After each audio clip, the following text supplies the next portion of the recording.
Hello everyone, मैं हूं समीर और आप सभी का बहुत बहुत स्वागत है आज के वीडियो लेक्चर में। आज के वीडियो लेक्चर का जो टॉपिक है गाइस, वो है इरेशनल नंबर और रियल नंबर। ये दो टॉपिक हम लोग पढ़ेंगे, इरेशनल नंबर और रियल नंबर। ठीक है, इससे पहले मैंने दो वीडियो लेक्चर नंबर सिस्टम के ऊपर बना के डाल दिया है, तो आप उन्हें भी जा करके एक बार देखें।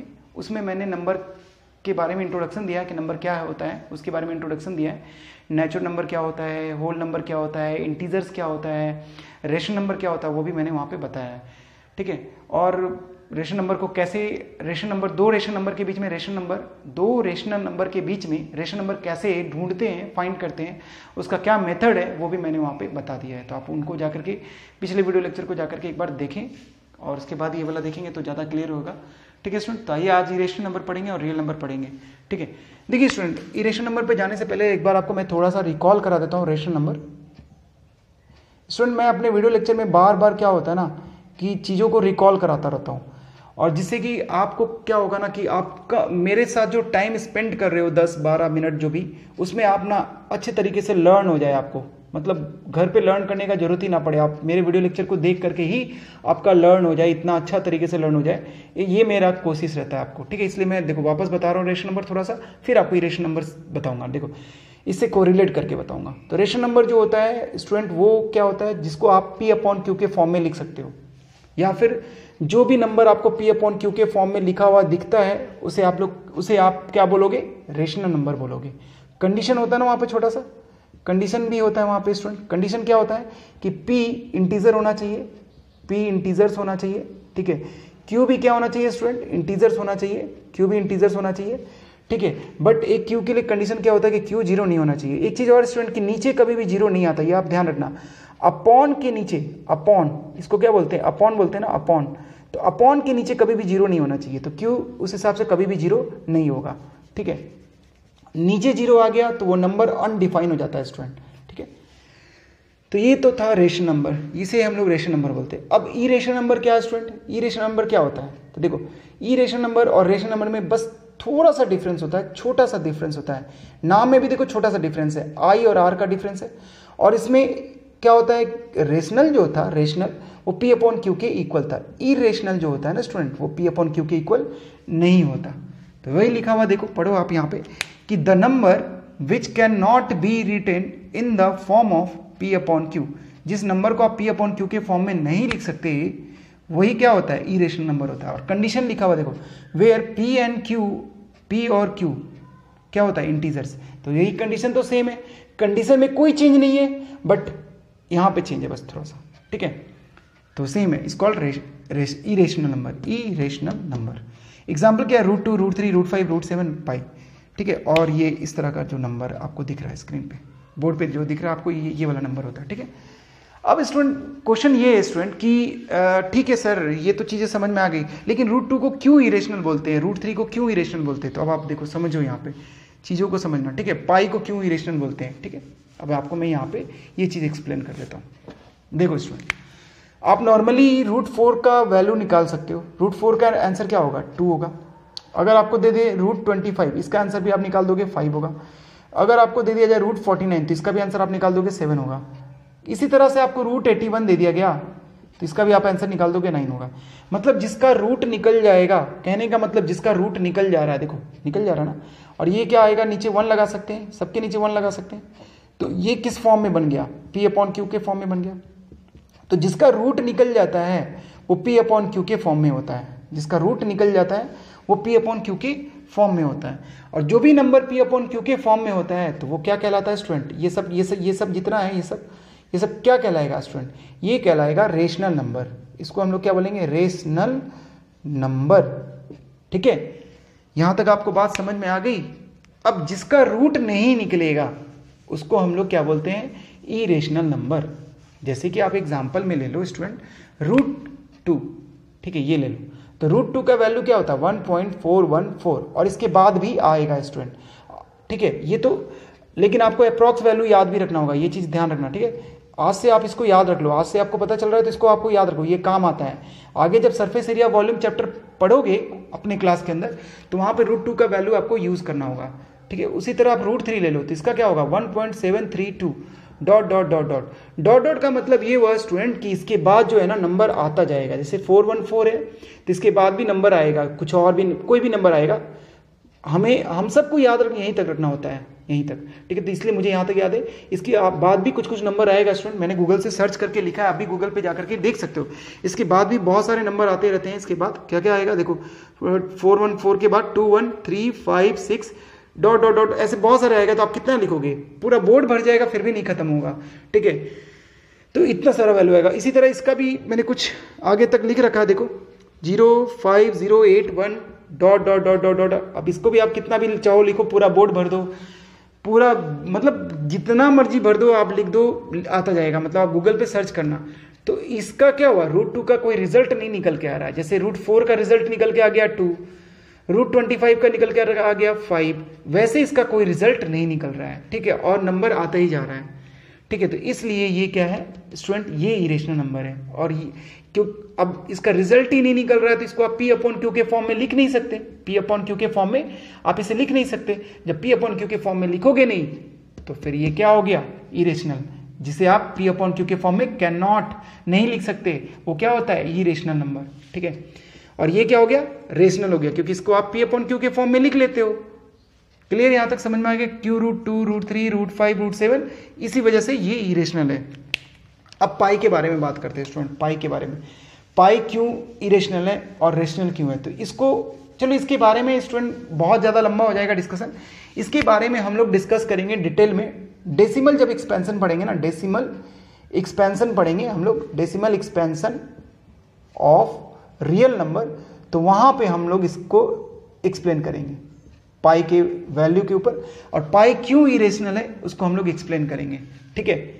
पाई क्यों इरेशनल होता है इसको हम लोग एक्सप्लेन करेंगे, ठीक है। वैसे आपको पाई का तो पता होगा ना स्टूडेंट, कि पाई को नॉर्मली आप अभी तक जैसे छोटे क्लास में जब आप बनाए हो, मेंसुरेशन चैप्टर बनाए होगे, मेंसुरेशन जो जिसमें आपको एरिया ऑफ सर्कल भी निकालना होता है। तो एरिया ऑफ सर्कल क्या होता है आपको पता है ना, एरिया ऑफ सर्कल जो होता है, एरिया ऑफ सर्कल जो होता है स्टूडेंट, वो क्या होता है, पाई r² होता है, ठीक है। तो वहां पे आपको पाई का वैल्यू बताया गया है 22/7 लेने के लिए, ठीक है। तो आप उस हिसाब से बोलोगे कि सर पाई का वैल्यू तो आप 22/7 लिखते हो, तो ये तो P/Q हो गया, तो फिर इसे क्यों P/Q का फॉर्म हो गया, तो फिर इसे क्यों हम इरेशनल लेते हैं। तो देखो स्टूडेंट, इसका कारण ये है, इसका कारण रीजन ये है कि पाई जो होता है ना स्टूडेंट, पाई इसका अप्रॉक्स वैल्यू 3.14 होता है। अगर इसका आप रियल वैल्यू पता करोगे ना तो कुछ और होता है, ठीक है। उसी तरह 22/7 का भी अप्रॉक्स वैल्यू स्टूडेंट 3.14 होता है। अप्रॉक्स वैल्यू दोनों का सेम होता है, जिसकी वजह से पाई को 22/7 के इक्वल लेते हैं। नहीं तो ये दोनों इक्वल नहीं होता, ये दोनों इक्वल नहीं होता, बस अप्रॉक्स वैल्यू के कारण इसको इक्वल लेते हैं और अपने कैलकुलेशन को आसान करने के लिए इक्वल लेके रखते हैं, ठीक है। वैसे ये दोनों इक्वल नहीं होता, समझ में आया। इस वजह से ये अलग हो गया, ये अलग हो गया, तो P/Q के फॉर्म में नहीं होता, इसलिए पाई को इरेशनल लेते हैं और 22/7 वो अलग है, तो उसको हम लोग रेशनल लेते हैं। और आप डिटेल में डेसिमल एक्सपेंशन जब पढ़ोगे ना स्टूडेंट, तो आपको और इसके बारे में डिटेल में क्लियर होगा, वहां पे मैं आपको अच्छे तरीके से एक्सप्लेन कर दूंगा डेसिमल जब एक्सपेंशन पढ़ेंगे तब, ठीक है। अभी आप रहने दो, उसको बाद में पढ़ेंगे, ठीक है। अब आ जाओ यहाँ पे स्टूडेंट, एक और चीज सीख लो इसको। यहाँ पे हम लोग नंबर लाइन पे रिप्रेजेंटेशन देखेंगे इरेशनल नंबर का। अगले वीडियो लेक्चर में मैं आपको पहले यही बताऊंगा कि नंबर लाइन पे कैसे इरेशनल नंबर को रिप्रेजेंट करते हैं। तो उसके लिए आपको पाइथागोरस थ्योरम थोड़ा पता होना चाहिए स्टूडेंट, वो मैं आपको यहाँ पे बता देता हूँ, पाइथागोरस थ्योरम। क्योंकि जब नंबर लाइन पे रिप्रेजेंटेशन बताएंगे ना तो आपको ये चीजें आना चाहिए। पाइथागोरस थ्योरम किसके लिए लगता है स्टूडेंट, राइट एंगल ट्राइंगल के लिए लगता है, ठीक है। राइट एंगल ट्राइंगल के लिए पाइथागोरस थ्योरम लगता है। तो देखो पाइथागोरस थ्योरम किसके लिए लगाते हैं हम लोग, राइट एंगल ट्राइंगल के लिए। राइट एंगल ट्राइंगल क्या होता है, जिसमें एक एंगल 90 का होता है और 90 डिग्री जो एंगल होता है उसके सामने वाला जो साइड होता है ना, उसको हम लोग क्या बोलते हैं, हाइपोटेनस बोलते हैं, हाइपोटेनस बोलते हैं, ठीक है। और इसको क्या बोलते हैं, बेस, नीचे वाले को बेस बोलते हैं। और जो ये है इसको बोलते हैं परपेंडिकुलर, परपेंडिकुलर बोलते हैं, ठीक है। अब देखो पाइथागोरस थ्योरम के अकॉर्डिंग हाइपोटेनस का जो स्क्वायर होता है यानी h, इसको h से दिखा दिए, इसको b से और इसको p से, ठीक है। तो h का जो स्क्वायर होता है वो p के स्क्वायर प्लस b के स्क्वायर के इक्वल होता है। अब आगे पीछे आप लिख सकते हो, पहले b का स्क्वायर लिख सकते हो और p का स्क्वायर, उससे कोई फर्क नहीं पड़ेगा, ठीक है। तो ये होता है, लेकिन जब आप यहाँ से स्क्वायर हटा दोगे तो आपको पता होगा, बताया गया होगा, यहाँ रूट लग जाएगा, ठीक है। तो ये होता है पाइथागोरस थ्योरम, ये आपको ध्यान रखना, ये अगले जब वीडियो लेक्चर करेंगे ना तो उसमें काम आएगा। ये नंबर लाइन पे रिप्रेजेंटेशन बनाएंगे हम लोग ई रेशनल नंबर का, तो वहाँ पे काम आएगा स्टूडेंट। एक और चीज़ समझ लो स्टूडेंट, कुछ बच्चों को शायद ये चीज़ भी ध्यान में नहीं रहता, 90 डिग्री कैसे बनाते हैं, 90 डिग्री एंगल बनाना हो तो कैसे बनाते हैं, ये भी काम आएगा जब अगले वीडियो लेक्चर में मैं आपको बताऊंगा रिप्रेजेंटेशन इरेशनल नंबर का नंबर लाइन पे। तो देखो 90 डिग्री बनाने के लिए कंपास का यूज लेंगे हम लोग स्टूडेंट। कंपास से क्या करेंगे, पहले एक डी बना लेंगे, आर्क, इस तरह से आर्क बना लेंगे, ठीक है। फिर कंपास को, मतलब कंपास को यहाँ रखे और ऐसे घुमाएं तो क्या बन गया, डी बन गया, मतलब आर्क बन गया, इसको क्या बोलते हैं, आर्क बोलते हैं, ठीक है। आर्क बन गया। अब इस आर्क के ऊपर यहाँ पे ला करके रखेंगे कंपास को। कंपास को कहाँ रखेंगे, यहाँ पे रखेंगे, तो फर्स्ट जो कट लगेगा ना वो 60 का लगता है। फिर इस पे जाके कंपास को रख देंगे वापस, यहां से जो कट लगेगा ना वो 120 का कट लग जाएगा, ठीक है स्टूडेंट। अब क्या करना है, कंपास को बंद नहीं करना है। कंपास जितना बड़ा आपने फर्स्ट टाइम में खोल लिया था, फर्स्ट टाइम में जितना बड़ा आपने कंपास को खोल लिया था उतना ही बड़ा खोल के रखना है, ठीक है। उसके बाद आपको कंपास को बारी बारी से एक बार यहां रखना है, एक बार यहां रखना है। एक बार यहां रखोगे तो ऊपर कट लगेगा, एक बार यहां लगोगे तो ऐसे कट लगेगा। तो ये जो बन के आएगा ना स्टूडेंट, ये अपना 90 डिग्री बन के आता है, ठीक है। तो ये भी काम आएगा, इसको हम लोग बोलेंगे परपेंडिकुलर। इसी को 90 डिग्री जो लाइन होती है ना, जो किसी पे 90 डिग्री लाइन डालते हैं उसको हम लोग क्या बोलते हैं, परपेंडिकुलर बोलते हैं, परपेंडिकुलर, ठीक है। तो ये चीज़ आपको ध्यान रखना, ये काम आएगा अगले वीडियो लेक्चर में, इसलिए मैं अभी आपको यहाँ पे बता दे रहा हूँ ताकि अगला वीडियो लेक्चर जब मैं बनाऊँ और समझाऊँ तो आपको ये जल्दी जल्दी समझ में आ जाए, ठीक है। अब देखो रियल नंबर क्या होता है स्टूडेंट, ये समझ लेते हैं हम लोग। तो देखो अभी तक आपने रेशनल नंबर पढ़ लिया, रेशनल नंबर क्या होता है, ठीक है, और ई रेशनल नंबर आपने पढ़ लिया, ई रेशनल नंबर क्या होता है, ठीक है। अब दोनों नंबर को आप कलेक्ट कर लो, इकट्ठा कर लो, दोनों नंबर को आप इकट्ठा कर लो। चलो इकट्ठा करते हैं, 2/3, 5/4, -2/3, -5/4, ये तो हो गया रेशनल इकट्ठा, ठीक है। √2, √3, √5, √7, पाई, ये हो गया ई रेशनल नंबर, ये हो गया ई रेशनल नंबर। इन दोनों को जब आपने इकट्ठा किया ना तो इन दोनों के इकट्ठे को क्या बोलते हैं, रियल नंबर बोलते हैं, रियल नंबर बोलते हैं, ठीक है। समझ में, जैसे आप ऐसे नॉर्मल एग्जांपल लो ना, हम सब हैं पूरा, तो हम ये पूरी क्या कहलाती है, बॉडी कहलाती है।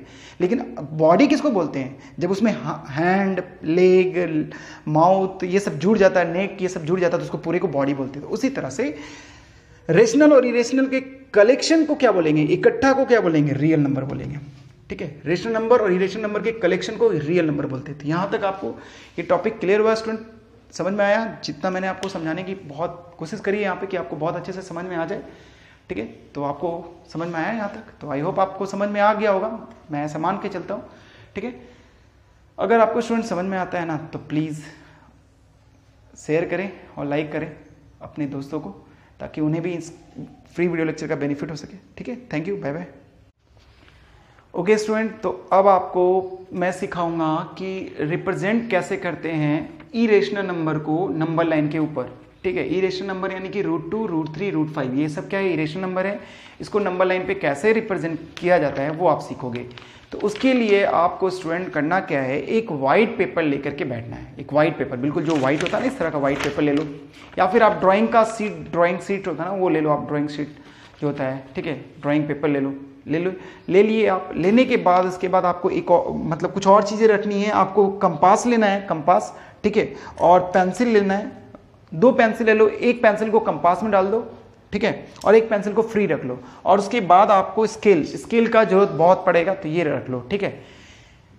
तो इतना रखने के बाद अब आप वीडियो को देखो कैसे कैसे बनाना है। तो सबसे पहले आपको स्टूडेंट एक लाइन ड्रॉ करना होगा, ठीक है, एक लाइन, स्ट्रेट लाइन, बिल्कुल स्ट्रेट लाइन, ठीक है। देखो फिर से मैं, एक स्ट्रेट लाइन आपको ड्रॉ करना होगा इस तरह से, ठीक है। स्केल के हेल्प से स्ट्रेट लाइन खींचना है, खींच लिए। अब आपको देखो खींचने के बाद यहां पे कहीं पर इस स्ट्रेट लाइन के कहीं पर भी O पॉइंट ले लेना है, ठीक है, ले लिए O पॉइंट। अब आप देखो जब O पॉइंट ले लिए तो उसके बाद आपको 1 सेंटीमीटर मेजर करना है, स्केल से 1 सेंटीमीटर मेजर करो और वहां पे A पॉइंट ले लो, इसी लाइन के ऊपर, सेम लाइन के ऊपर। ये कौन सा लाइन है, इसको बोलेंगे नंबर लाइन, नंबर लाइन, ठीक है। तो यहां पे आपने क्या यहाँ पे आपने 1 सेंटीमीटर मेजर कर लिया, मतलब ए जो पॉइंट है, ए पॉइंट वो कितने सेंटीमीटर पे चला गया, 1 सेंटीमीटर के गैप पे बन गया। यहाँ तक आपने ड्रॉ कर लिया। अब आपको करना क्या है कि इस ए पॉइंट पे परपेंडिकुलर बनाना है। कैसे? जैसे कि अभी मैंने बताया आपको परपेंडिकुलर ड्रॉ करना है। कैसे ड्रॉ करना है? तो देखो कैसे करना होता है परपेंडिकुलर, कंपास की हेल्प से करना होता है। कंपास को ला करके ए पॉइंट पे टिका देंगे, मतलब अपने कंपास को ए पॉइंट के ऊपर ला करके टिका दो, ठीक है। और उसके बाद ऐसे घुमा करके आर्क बनाना, ठीक है। तो ऐसे आर्क बनाओगे तो एक ये जो बनता है ना, ये इस तरह का, इसको क्या बोलते हैं स्टूडेंट? आर्क बोलते हैं। तो आर्क का देखो ये वाला एंड होगा। तो अब कंपास को बंद नहीं करोगे, जैसा है वैसे ही रखना है। मतलब ये नहीं कि बन गया तो इसको बंद कर रहे हैं, ऐसा नहीं करना है, ठीक है। बंद नहीं करना है, जितना है उतने पे रखना है। तो जितने पे आपने आर्क बना लिया उतने पे रखो। अब आपको क्या करना है, इस पे लाकर कंपास को इस वाले पॉइंट पे जो ये बनाया ना आप ए पॉइंट से, जो ये आपने आर्क बनाया, इसको आर्क बोलते हैं, ठीक है। नहीं पता हो तो आप जान लो कि इसको क्या बोलते हैं, आर्क, जो ऐसे बन के आता है। इसको तो लाइन बोलते हैं, और इसको क्या बोलते हैं, इस तरह का जो शेप होता है ना, उसको आर्क बोलते हैं, ठीक है। तो आपने कंपास के हेल्प से आर्क बना लिया। अब आपको कंपास का जो निडल है, निडल उसको रखना है इस वाले पॉइंट पे, ठीक है। रख करके यहाँ पे कट लगाना है। तो आप जब कट लगाओगे तो ये 60 डिग्री का कट लगेगा। ये वाला जो कट लगेगा स्टूडेंट वो 60 का लगेगा। फिर 60 पे रख करके आप इधर कट लगाओगे तो ये कितने का कट लगेगा, 120 का कट लगेगा, ठीक है। फिर आप 60 पे ही रख करके ऊपर कट लगाओगे, ऊपर ऐसे, और 120 पे रख करके कंपास को 120 पे रखोगे और कट लगाओगे। तो ये जो कट लगेगा, ये क्या, ये जो पॉइंट मिलेगा, ये आपको पॉइंट जो भी मिलेगा, इस पॉइंट को कट लगाने से पॉइंट मिल जाएगा। इस पॉइंट को जैसे ही आप ए से ज्वाइन करोगे ना, तो देखो क्या मिलेगा, आपको एक परपेंडिकुलर लाइन मिल जाएगी, ठीक है। Perpendicular line. तो इस तरह से परपेंडिकुलर लाइन को ड्रॉ करते हैं। तो यहां तक आपको समझ में आया स्टूडेंट क्या करना है, ठीक है। अब आपको जो आपने ओ से ए तक कितना लिया था, 1 सेंटीमीटर लिया था। तो अब आप ए से स्केल का हेल्प लो, स्केल की हेल्प से 1 सेंटीमीटर ए से ऊपर 1 सेंटीमीटर मेजर कर लो। तो सपोज आप 1 सेंटीमीटर मेजर करोगे तो वहां पे पॉइंट डाल देना बी, ओके। अब इस बी पॉइंट को ओ से ज्वाइन कर दो, इस बी पॉइंट को ओ से ज्वाइन कर दो। तो ये कितना था स्टूडेंट, 1 सेंटीमीटर, और ये भी कितना आया, 1 सेंटीमीटर। तो 1 सेंटीमीटर, तो ये वाला हो जाएगा √2। कैसे? तो अभी मैंने आपको पाइथागोरस थ्योरम समझाया ना, तो उससे देखो, ये हो गया परपेंडिकुलर, ये हो गया बेस। तो बेस कितना है, 1 सेंटीमीटर, परपेंडिकुलर कितना है, 1 सेंटीमीटर, और ये क्या है, हाइपोटेनस। तो हाइपोटेनस कैसे लिखते हैं, हाइपोटेनस जो होता है स्टूडेंट, हाइपोटेनस अभी मैंने बताया ना आपको, हाइपोटेनस जो होता है √p का स्क्वायर प्लस b का स्क्वायर। तो p कितना है, 1, तो 1 का स्क्वायर, और b कितना है, प्लस 1 का स्क्वायर। तो ये आ जाएगा √1 + 1, 1 + 1, तो कितना हो जाएगा, √2। तो देखो आ गया ना ये हाइपोटेनस, यानी ये वाला वैल्यू क्या हो गया, √2, ठीक है। ये पाइथागोरस, इसलिए मैंने आपको पाइथागोरस थ्योरम भी समझा दिया आपको, ठीक है। तो यहां तक आपको समझ में आया स्टूडेंट कि ये √2 हो गया। अब आपको करना क्या है स्टूडेंट, आपको तो √2 को नंबर लाइन पे रिप्रेजेंट करना है। नंबर लाइन कौन सा है, ये वाली जो लाइन है, ये नंबर लाइन है। तो इस पे आपको क्या करना है, अब अपने कंपास के हेल्प से निडल को ओ पे टिकाओ और अपने पेंसिल को इस लेंथ के इक्वल खोल लो, √2 के इक्वल, ठीक है। ऐसे खोल लिए, खोलने के बाद इसको मेजर करने के बाद ओ पे रख करके, ओ पे रखना है, और आपको नंबर लाइन पे ओ पे रख करके नंबर लाइन पे कट लगा लो। ओ पे रखे, ओ पे रख करके कंपास के निडल को नंबर लाइन पे कट लगाए, तो यहां पे आ जाएगा आपका √2, जहां पे कट लगेगा। या फिर यहां से आप क्या करो, एक आर्क ड्रॉ कर लो, जहां पे आर्क जाके कटेगा ना, यहां से आप आर्क ड्रॉ कर लो, ठीक है। कैसे, ओ पे रखे और घुमा, ऐसे डॉट डॉट डॉट लाइन में बना लिए, तो ये बन के आपका आ गया √2। समझ में आया, √2 कैसे बनाना है, एक बार वापस मैं बता रहा हूं, आप वापस बनाओ, और वहां पे मैं √3 भी आपको बनाना सिखा दूंगा, ठीक है। तो एक बार वापस से मैं आपको बता दे रहा हूं, ठीक है, क्या करना है। देखो, एक सबसे पहले आपको एक लाइन ड्रॉ करनी है, और लाइन पे कहीं पर भी आपको पॉइंट ओ मार्क कर लेना है। उस ओ से 1 सेंटीमीटर का गैप लेकर के स्केल के हेल्प से, स्केल का हेल्प लेते हुए, ठीक है, स्केल का हेल्प लेते हुए 1 सेंटीमीटर मेजर करके आपको पॉइंट ए लगा लेना है। ये गैप जो होगा वो कितना होगा, 1 सेंटीमीटर का होगा। अब आपको ए पॉइंट पे परपेंडिकुलर बनाना है। ए पॉइंट पे आपको क्या बनाना है, ए पॉइंट पे परपेंडिकुलर बनाना है, ठीक है, परपेंडिकुलर। तो वो आप कंपास से बनाओगे। कंपास को अपने कन्वीनियंस के हिसाब से खोल लेना, अपने कॉपी के हिसाब से खोल लेना, बंद कर लेना जितना। अब ए पे देखो, ए पॉइंट पे रख करके इसको जब घुमाओगे तो एक आर्क बन के आएगा स्टूडेंट, एक आर्क इस तरह से बनेगा, ठीक है, आर्क बन गया। अब कंपास देखो, आर्क बना ना, इसको हम अभी बताए थे ना, इसको आर्क बोलते हैं, ठीक है। तो आर्क बन के आया, तो आर्क का देखो ये वाला और ये वाला दो एंड हो गया, आर्क का दो एंड हो गया। तो इस एंड पॉइंट पे रख करके क्या करोगे, जो पहला कट लगेगा ना, जो पहला कट लगेगा वो 60 का, और फिर दूसरा जो कट लगेगा वो 120 का। ये तो आप पहले भी सीख रखे होगे 90 डिग्री एंगल बनाना। तो ये हो गया 60 डिग्री, ये जो कट लगा फर्स्ट ये 60 डिग्री का, और ये जो कट लगता है 120 डिग्री का। अब 60 डिग्री वाले पे कंपास को रखना है, 60 डिग्री वाले पे कंपास को रखना है। और जब ऊपर आप कट घुमा करके ऊपर कट लगाओगे और यहां पर रख करके 120 पे रख करके घुमा के कट लगाओगे ऐसे, तो ये बन जाएगा 90। अब इस 90 को ऐसे ज्वाइन कर दोगे ए से, तो ये मिल जाएगा आपको क्या, परपेंडिकुलर लाइन। अब परपेंडिकुलर लाइन पे आपको क्या करना है, ये जो आपने 1 सेंटीमीटर ओ से ए तक लिया है ना, तो ए से आपको ऊपर तक 1 सेंटीमीटर लेना है और बी पॉइंट वहां पे मार्क करना है। तो यानी ए बी कितना हो जाएगा, ए से बी तक भी कितना हो जाएगा, 1 सेंटीमीटर हो जाएगा। अब इस बी पॉइंट को आपको क्या करना है, ओ से ज्वाइन कर देना है, स्केल के हेल्प लेकर के ओ से ज्वाइन करना है, स्केल का हेल्प लेना और ओ और बी को ज्वाइन कर देना। तो जो आप ज्वाइन करके लाए ना, तो यही आपका क्या हो गया, √2 हो गया। समझ में आया, ये √2 हो गया। √2 कैसे हुआ, मैंने आपको अभी बता दिया पाइथागोरस थ्योरम से। ये हो गया 1 और ये हो गया 1, तो ये वाला क्या हो जाएगा, हाइपोटेनस 1 का स्क्वायर प्लस 1 का स्क्वायर। तो 1 का स्क्वायर क्या हो जाएगा, 1 + 1, तो क्या हो जाएगा, √2।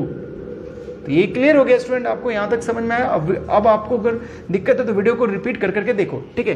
तो ये √2 बन गया। अब आपको √2 बनाने के बाद क्या करना है, अपने कंपास को इस लेंथ के बराबर खोल लेना है, ओ से यहां तक आपको कंपास खोल लेना है, ठीक है, ऐसे मेजर कर लेना है। और मेजर करने के बाद ओ पे कंपास को टिका देना है, और जैसे ही आप यहां से जैसे इस पर टिका करके घुमाओगे और कट बनाओगे, ऐसे लाओगे कट बनेगा, तो ऐसे से घुमा करके लाओगे ना, तो यहां पे कट लग जाएगा स्टूडेंट, जहां पे कट लगेगा वो √2। तो ये नंबर लाइन है, और नंबर लाइन पे आपने क्या रिप्रेजेंट कर दिया, √2 को, नंबर लाइन पे आपने √2 को रिप्रेजेंट कर दिया।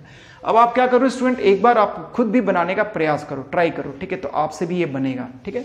√2 बन गया। अब आपको √3 बनाना है, तो अब आपको ये जो लाइन मिला ना √2 वाला, ये वाला जो लाइन √2 वाला, इसके ऊपर आप परपेंडिकुलर ड्रॉ करो। तो इसके ऊपर परपेंडिकुलर ड्रॉ करोगे तो कैसे होगा स्टूडेंट, इसके ऊपर आपको परपेंडिकुलर ड्रॉ करना है। तो सेम जैसे आपने यहाँ पे ए पॉइंट पे ड्रॉ किया, वैसे एक आर्क यहाँ पे इसके ऊपर बी पॉइंट पे आपको परपेंडिकुलर ड्रॉ करना। पहले आपने किस पे ड्रॉ किया था, ए पॉइंट पे, तो बी पॉइंट पे ले जाओ, कंपास को अपने हिसाब से छोटा बड़ा कर लो और घुमा लो। तो घुमाओगे तो एक आर्क इस तरह से बन के आएगा।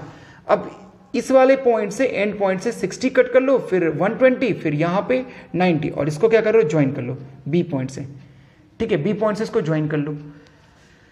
अब 1 सेंटीमीटर बी से स्केल के हेल्प से, स्केल का हेल्प लो और क्या करो, 1 सेंटीमीटर यहां पे 1 सेंटीमीटर मेजर कर लो, ऊपर इस वाले लाइन पे 1 सेंटीमीटर मेजर कर लो, और उसको क्या नाम दे दो, C, ठीक है। अब इस C वाले पॉइंट को O से ला करके ज्वाइन कर लो, तो ये जो आपको मिलेगा ये क्या हो जाएगा, √3 हो जाएगा।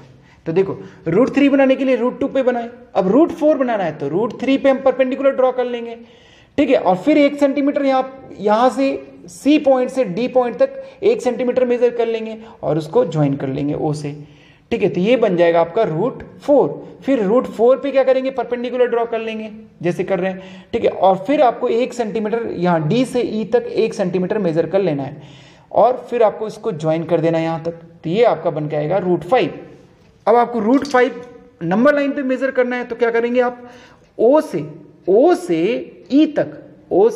E तक क्या करेंगे, अपने कंपास को खोल लेंगे, और फिर O पे रख करके जितना बड़ा आपने कंपास खोला है ना, वहां पे नंबर लाइन पे उतना बड़ा कट लगा लो, जहां पे कट लगेगा वो √5 का कट लग जाएगा। समझ में आया स्टूडेंट? तो आप एक बार जैसे जैसे मैंने बताया ना, वैसे वैसे आप बनाने का प्रयास करो, देखो आपसे भी बनेगा, ठीक है। और अगर समझ में आया स्टूडेंट बनाओ, अगर फिर भी आपको दिक्कत है तो आप मुझे कमेंट करके बताओ कि सर अभी मुझे थोड़ा दिक्कत हो रहा है, आप इसे प्रॉपर तरीके से करके बताओ कि ऐसे से करेंगे, तो मैं वो भी आपको वीडियो लेक्चर बना करके डाल दूंगा। ठीक है, बोर्ड पे बनाने के लिए मेरे पास कंपास नहीं है अवेलेबल स्टूडेंट, तो इसलिए मैं आपको बस पॉइंट्स बता दिया कि ऐसे ऐसे पॉइंट का यूज करके आप बनाओ। ठीक है, तो आई होप मैं ये मान के चल रहा हूँ स्टूडेंट कि आपको ये समझ में आया होगा, और अगर नहीं समझ में आता तो कमेंट करना। ठीक है, तो इतना ही आज के वीडियो लेक्चर में। Thank you, bye bye.